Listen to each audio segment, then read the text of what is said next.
Ya, selamat siang rekan-rekan mahasiswa. Salam sehat selalu.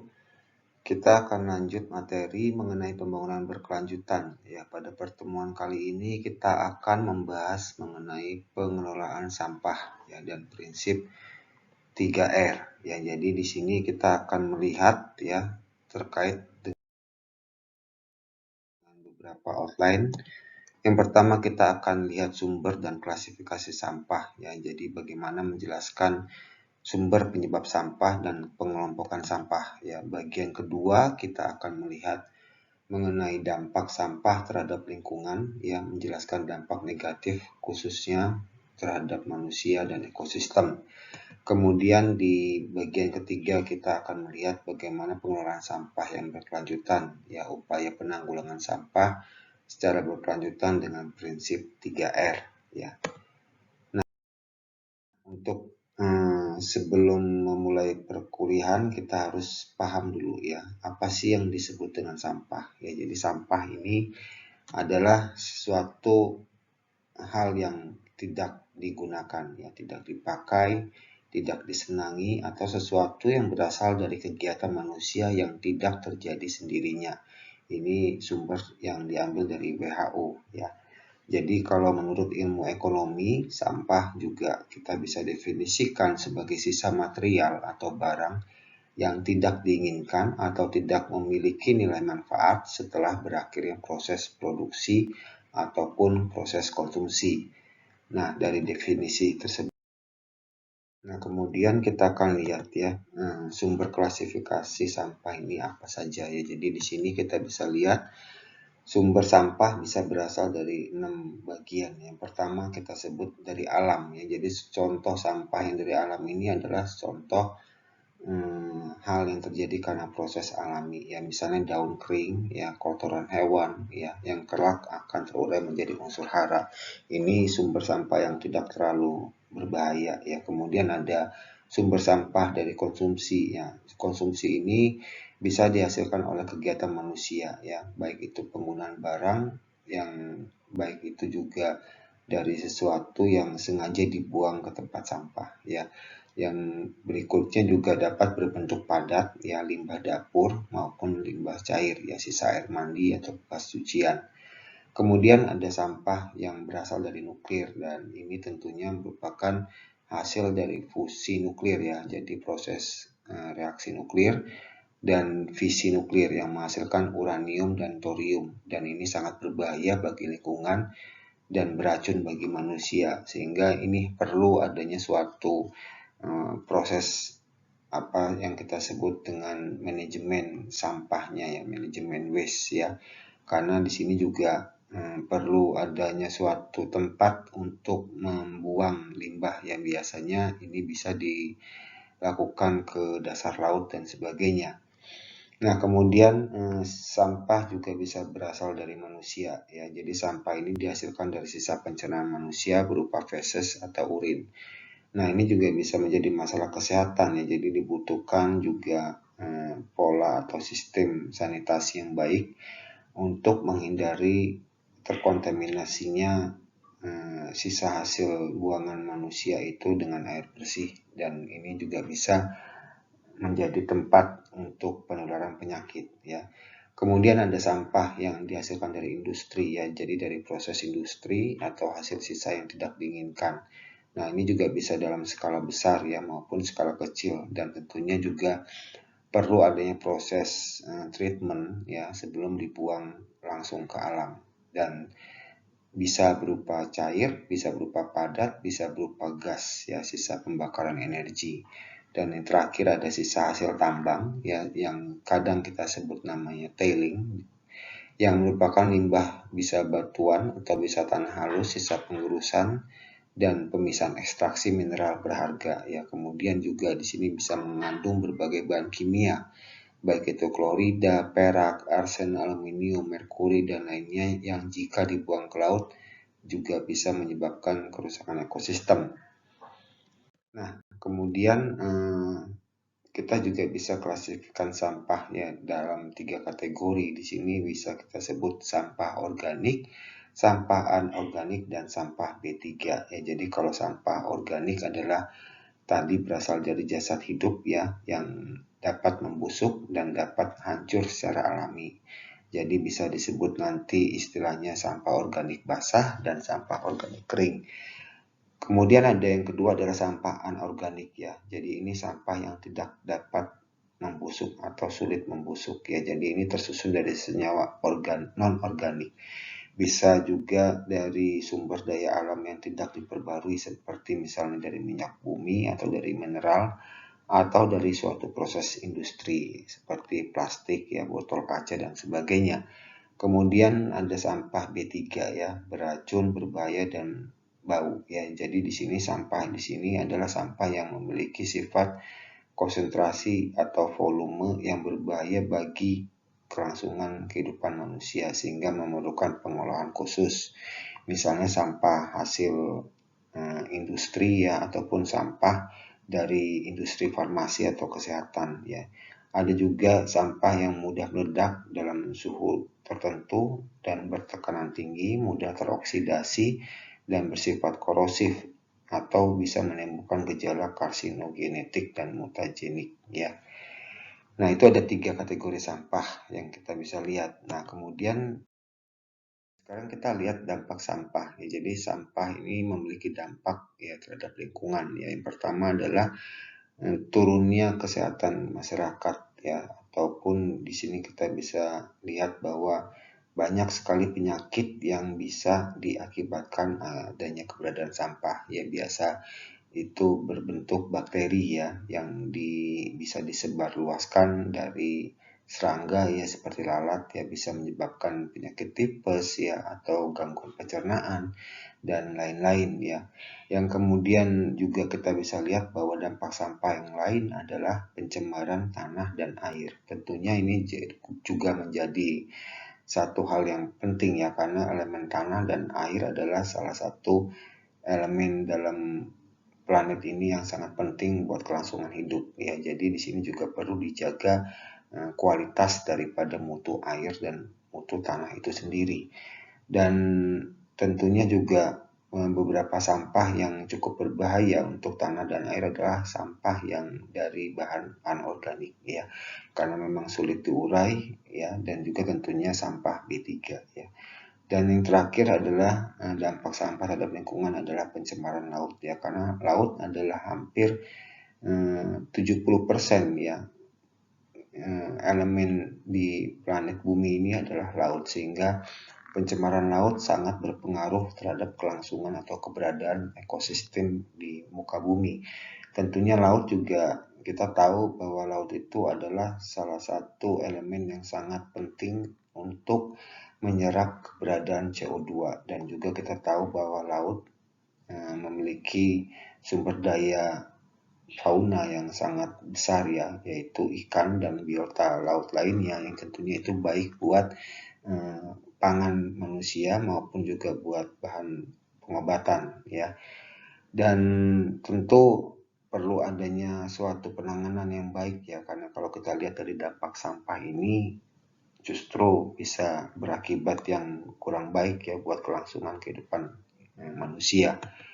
Nah, sehingga di sini juga kita bisa lihat lebih jelas ya bagaimana resiko kesehatan tadi ya, yang sudah dibahas di awal, bahwa dampak sampah itu menyebabkan beberapa jenis penyakit ya, bisa yang bersifat infeksi ya, bisa yang bersifat keracunan, bisa penyakit kronis ataupun kecelakaan ya. Jadi kalau kita lihat di sini infeksi, biasanya ini berkembang biak tempat berkembang biak yang ideal ya buat bakteri, serangga dan kutu ya. Jadi lalat pun menjadi salah satu serangga yang menjadikan vektor bakteri Salmonella ya, dan E. coli ya, yang menyebabkan penyakit tipes, diare dan gastroenteritis ya.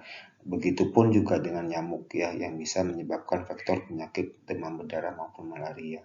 Yang kedua adalah keracunan. Tentunya dengan sampah yang berjenis B3 apabila tercampur ya, terakumulasi dalam waktu yang lama, dan ini juga bisa menimbulkan gangguan pada manusia ya. Jadi dampaknya bisa mengalami keguguran bagi wanita ya, rendahnya tingkat kesuburan ya, gangguan perkembangan anak, hingga yang paling fatal adalah kematian. Nah, berikutnya penyakit kronis ya, misalnya kalau terjadi pembakaran sampah ya, sampah yang plastik khususnya ataupun yang berbahan styrofoam maupun bahan lain yang memiliki sifat karsinogenetik ya. Ini dapat menyebabkan terjadinya penyakit kanker ya. Jadi ini salah satu penyakit yang cukup berbahaya ya. Kemudian juga debu dari sisa pembakaran sampah juga dapat memicu terjadinya gangguan pernapasan atau kita kenal dengan istilah ISPA ya. Yang terakhir adalah kecelakaan, misalnya keberadaan benda tajam ya di tumpukan sampah, pecahan kaca ya. Ini juga bisa menyebabkan gangguan risiko kecelakaan bagi tenaga pengelola sampah ya. Dan juga risiko ledakan di tempat pembuangan sampah ya juga cukup tinggi, yang juga di sini bisa menyebabkan timbulnya korban jiwa. Nah, selanjutnya kita akan lihat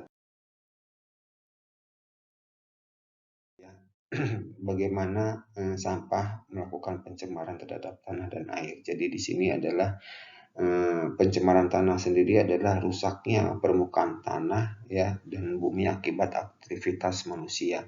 Jadi apa yang menyebabkan kerusakan itu adalah sebenarnya turunnya unsur hara ya, berkurangnya unsur hara akibat pembuangan sampah, limbah, dan barang berbahaya. Tentunya juga sampah plastik di sini kita tahu tidak bisa ya, tidak bisa terurai dengan baik ya. Jadi di sini juga akan mengganggu proses infiltrasi air ya, atau masuknya air hujan melalui pori-pori tanah, dan tentunya juga sinar matahari ya, sehingga menurunkan kualitas tanah. Dan jika terjadi musim hujan, nah ini akan menghambat pori dan akan menyebabkan salah satunya banjir di wilayah tersebut. Kemudian juga logam berat ya, ini juga berbahaya dan tidak bisa diolah ya. Jadi ini juga berbahaya kalau tercampur di dalam TPA. Nah, kemudian bocoran logam berat ini juga mengakibatkan akan rusaknya atau mengkontaminasi sumber air bersih di tanah. Dan ini berbahaya buat kesehatan jika terkonsumsi dan juga dapat merusak ekosistem di tanah itu sendiri. Nah, kemudian pencemaran laut ya. Di sini juga kita tahu bahwa sampah dari daratan yang terbawa air hujan dan mencemari air laut ini dapat mempengaruhi ekosistem akuatik ya. Jadi pembuangan tailing ya atau sisa hasil tambang dalam volume besar ini juga dapat menyebabkan pendangkalan dasar laut dalam jangka panjang, sehingga permukaan air laut akan naik ya. Kemudian juga buangan limbah industri yang mengandung bahan tadi seperti nitrat ya, seng ya, dan nutrien dan ortofosfat ini yang tinggi ini bisa menyebabkan fenomena red tide ya. Jadi fenomena red tide ini yaitu meledaknya jumlah populasi alga sehingga menghalangi cahaya masuk ke dalam air. Jadi laut yang tercemar nanti akan menurunkan potensi pendapatan dari sektor pangan ya, pariwisata, rekreasi, maupun sektor-sektor lainnya.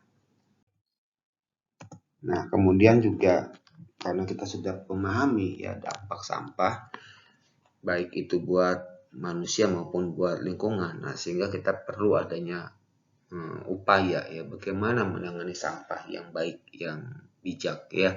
Nah, di sini ada 3 tahap ya proses pengolahan sampah ya: transformasi fisik, transformasi kimia, dan biologi ya. Untuk transformasi fisik biasanya kita melakukan pemisahan komponen sampah secara manual atau mekanis ya. Misalnya juga dengan pembagian tempat sampah ya, sampah organik, anorganik, atau sampah yang sifatnya khusus ya, seperti dari rumah sakit biasanya ada sampah medis dan non medis. Kemudian juga pengurangan volume sampah dengan cara memadatkan tumpukan sampah dengan teknik kompaksi ya. Kemudian juga dengan pencacahan sampah ya. Kemudian kalau transformasi kimia ini adalah perubahan pada tahapan ini, di mana proses yang dilakukan adalah melakukan pembakaran ya atau insinerasi ya. Jadi proses pembakaran ini juga harus diperhatikan nilai kalor ya, kadar air dan ukuran partikel sampah. Nah, di sini juga ada beberapa istilah kimia ya dalam prosesnya adalah pembakaran stokiometri, pembakaran dengan udara berlebih, gasifikasi dan pirolilis ya.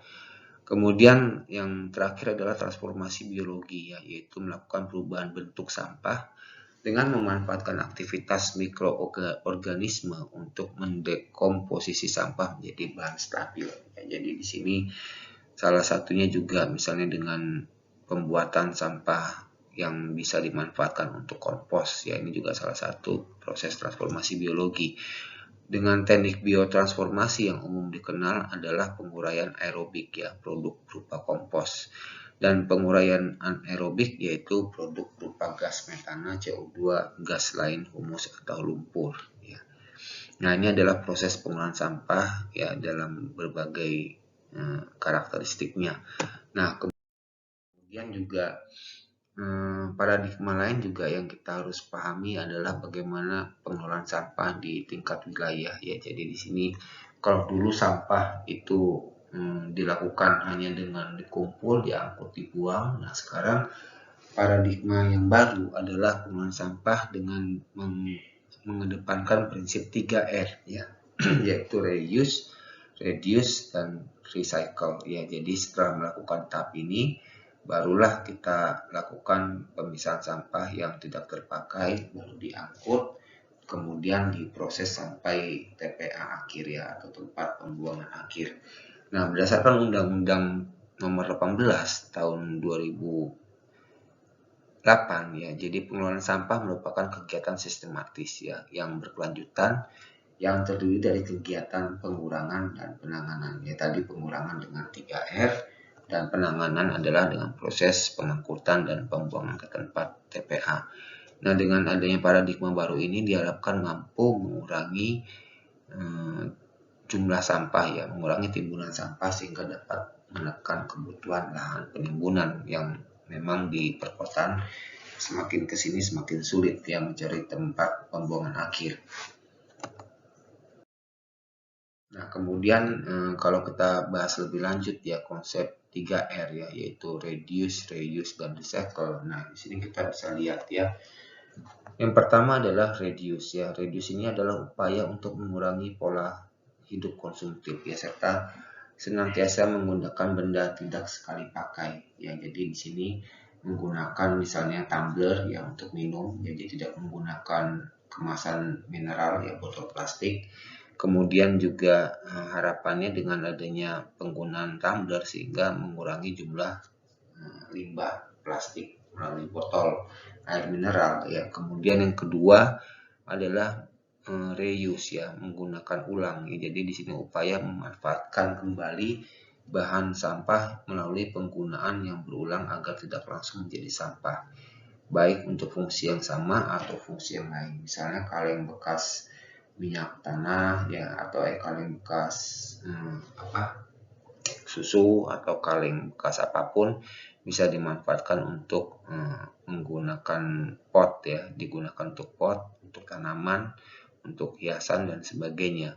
Nah, kemudian juga ada yang terakhir adalah recycle ya. Jadi di sini setelah sampah keluar dari lingkungan rumah perlu dilakukan pemilahan dan pemanfaatan pengolahan secara setempat sehingga menjadi produk baru ya, recycle ya. Misalnya juga memanfaatkan misalnya kalau industri di di makanan itu ada limbah kerang ya, kerangnya itu bisa dimanfaatkan untuk kerajinan ya, atau juga bahan-bahan yang tidak bisa digunakan lagi misalnya di rumah tangga ya, misalnya ada bahan-bahan bekas kertas ya, bisa diolah menjadi anyaman-anyaman yang bisa dimanfaatkan sebagai tas ya, atau tote bag ya, dan sebagainya. Nah, inilah konsep 3R ya. Jadi di sini pengolahan 3R ini adalah pengelolaan di mana kita bisa juga mengurangi jumlah timbunan sampah. Ya, mungkin itu saja yang bisa saya jelaskan pada pertemuan kali ini. Terima kasih, selamat siang, salam sehat selalu buat kita.